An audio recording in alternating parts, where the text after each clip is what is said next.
Hi guys. Quite frankly, I don't know if this is right side up or upside down right now. I really don't.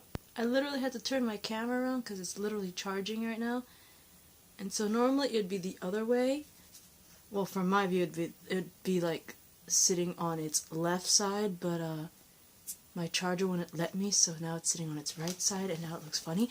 But anyway, hang on. Let me find my shit. Where is it?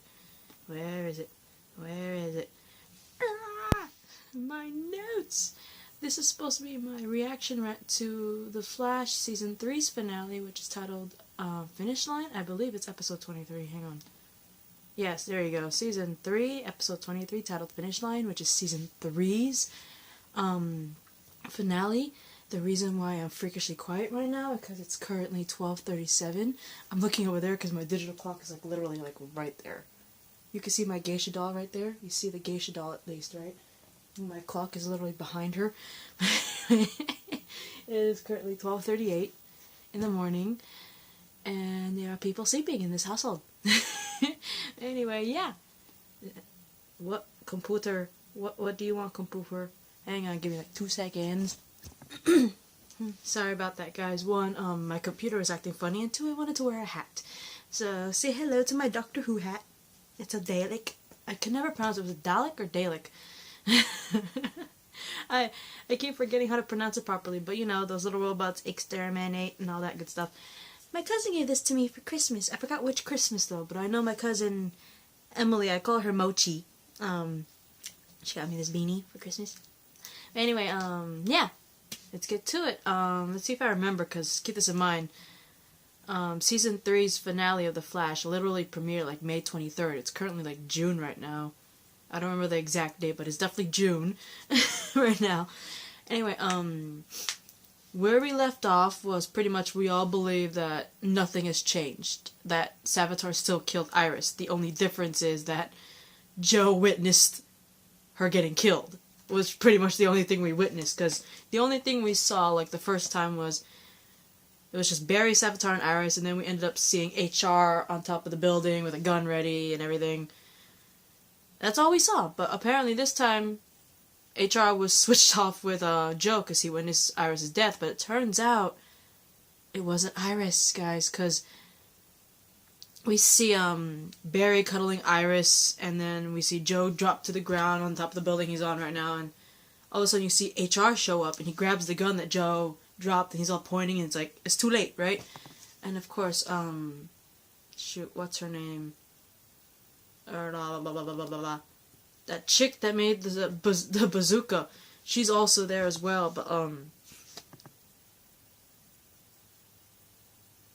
Iris wakes up barely, and she's like, the one thing I noticed was that HR's drumsticks fall out from, I'm guessing, her pocket, Iris's pocket, and then when she wakes up, she calls Barry B.A.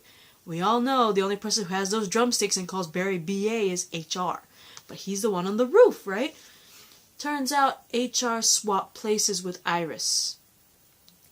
And we see an entire little flashback on how that happened, because when HR, he last talked to Cisco, we even saw this in the previous episode, when he last talked to Cisco, the camera actually zooms in on HR staring at a piece of Savitar's suit.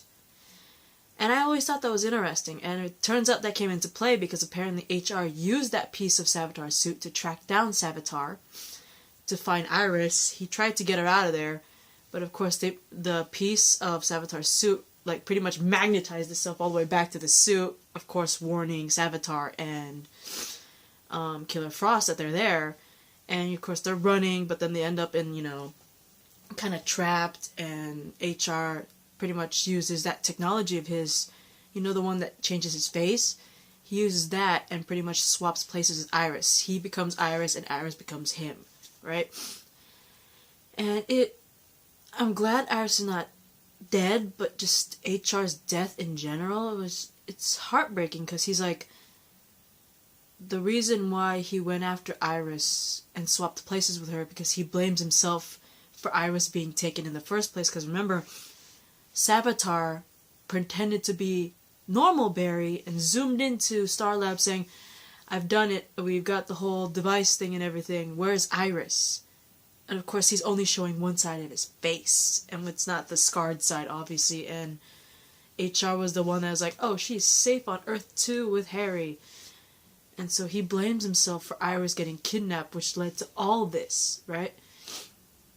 And, you know, it was a very courageous thing to do.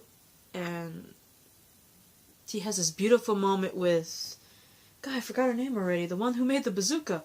And he even says, I love you to her before she dies, and he has a moment with Barry and tells Barry to send a message to Cisco. Of course, we don't hear the message.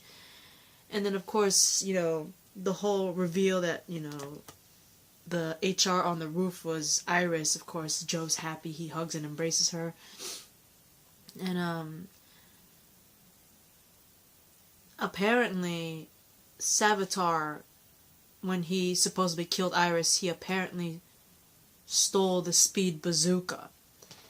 And at the same time, remember, Cisco went to go fight Killer Frost while they were doing the whole Iris thing, and Savitar ended up kidnapping Cisco after he supposedly killed Iris, right? And apparently he apparently finds out that, you know, HR swapped places with Iris, obviously, because Barry's there. He's getting Barry's memories. So he pretty much forces Cisco to rebuild the speed bazooka for him to make it some sort of like interdimensional quantum splicer thing or something like that. And apparently he wants it to be a quantum splicer because Savitar needs it to create fragments of himself and disperse these fragments of himself throughout time, like past, present, and future. So basically he wants to be everywhere in time. No matter where you go, past, present, or future, Savitar is there. So that's basically his plan. And also, the reason why he's doing that is because since, you know, they prevented Iris' death, time is catching up with him. It's kind of like how, remember Reverse Flash in Legends of Tomorrow? How, you know, God, I forgot his name already. Oh my god. Eddie! Remember when Eddie killed himself so Reverse Flash wouldn't exist anymore? Apparently, like in Legends of Tomorrow, we find out that time is catching up with him, which is why he's constantly running so he could avoid being erased from time. So basically, the reason why Savitar wants to make an interdimensional quantum splicer and create fragments of himself and disperse it throughout time is because if he's dispersed throughout time, he's protected himself from the time paradox, henceforth protecting himself from pretty much being erased from time, right? And, you know, Barry tries to convince Savitar that he could be saved. Because at one point, using, you know, memories, he manages to have, like, a one-on-one meeting with Savitar. And he's like, I'm still inside of you. I could see it. And you actually could see it because they have a moment where Barry actually reminisces about a past memory of his parents, which is his favorite memory, and Savitar actually remembers everything about that memory. And you see, like, a little sadness. You see sadness in there, but he's reminiscing about that happy memory. You could see it. That's why Barry tries to convince Savitar that, you know, Savitar, you can be saved. I can help you. And he brings Savitar to Star Labs and tries to convince everybody, you know, he could be saved. We just have to help him, right? But of course,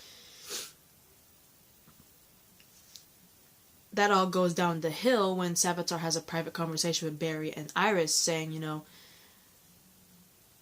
I remember proposing to you, dancing with you, singing with you, and all that stuff. I remember all that, right? So Savitar's like, nah, I remember all this with Iris, and yet you get to marry her and all that stuff, right? And that pretty much goes downhill from there, because Savitar pretty much takes off. It looks like he's going to be a good guy, because he's like, I'm going to go get Caitlin and Cisco for you, and then he takes off. But of course, it's never that easy, because all of a sudden, there's like some sort of it looks like a breach, but it actually turns out that Savitar uses the Philosopher's Stone and uses it and destroys Star Labs, but luckily Wally and Barry get everybody out of there before that happens, and pretty much returns to Killer Frost and Cisco, and, you know, of course he asks Cisco, did you finish my interdimensional gun thing? He's like, yeah, I finished it, and he pretty much orders Killer Frost to kill Cisco, only to be intercepted by Gypsy, who rescues him and brings him back to Barry and Iris' place.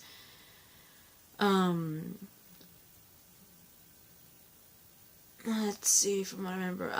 Savitar and Killer Frost with the Quantum Splicer gun managed to open a portal into the Speed Force, and of course you mess with Speed, you get the Black Flash, which is pretty cool seeing Black Flash show up. But he does show up and he tries to attack Savitar, but luckily Killer Frost pretty much stops him with his power. She freezes him and he pretty much disintegrates.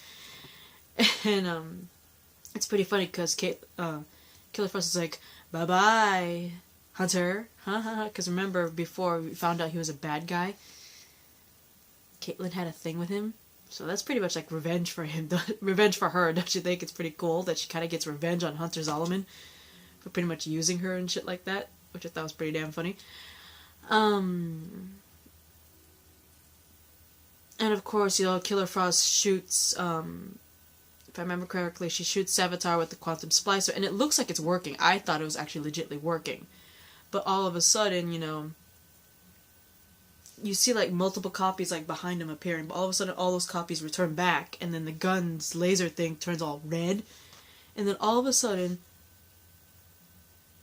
the little breach that Savitar created to do this whole portal thing, something comes out of it and punches the hell out of Savitar, and it turns out it was actually Jay Garrick, who manages to break out of the Speed Force prison. But then we find out that Cisco, who was working on the bazooka, instead of turning it into an interdimensional quantum splicer, Cisco actually modified the bazooka into a skeleton key to free Jay Garrick from the Speed Force prison. And so we get Savitar versus Barry, Wally, and Jay, while Killer Frost goes against Cisco and Gypsy. And it's an interesting freaking battle because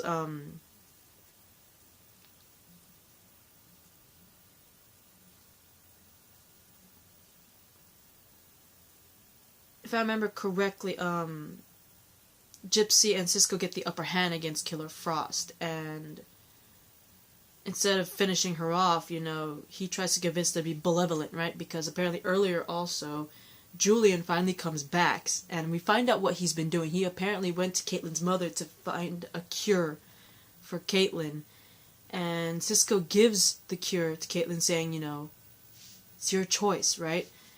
And Savitar shows up, knocks out Gypsy and Cisco, and tries to get revenge on Cisco for turning the splicer into a skeleton key by trying to kill him, reverse flash wise. And lo and behold, Killer Frost becomes benevolent because she blasts Savitar, saving Cisco, and we get Caitlyn back. She looks like Killer Frost, but it's Caitlyn. You can see in her eyes she's still in there. And I am currently running out of time. I will see you in a part 2 video, okay?